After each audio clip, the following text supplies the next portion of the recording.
All right, so if you have a drone, you want to protect your investment, this is a perfect way to do it, right? They give you a little metal frame. This is actually a metal frame. So anything you're flying, say you're flying and you're going to hit an object, it's going to hit this without damaging your actual camera. It's necessary to protect your investments anytime you're flying in places unknown. This is durable as it is, but not the front. The front is the most vulnerable part of this drone. So today we're gonna fly around, see if it has anything with the weight or if it changes. We'll find out right now. So let's test it out.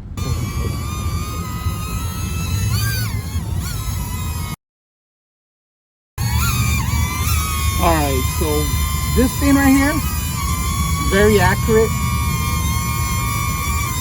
This thing is very accurate. When you want to fly it, it could hit anything. Look at this.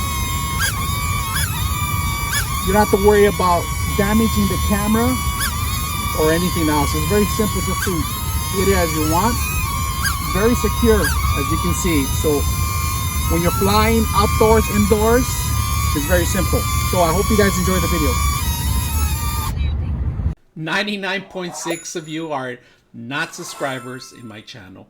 I hope that the content helps you out and that you find it very useful, and I hope you hit the like and subscribe.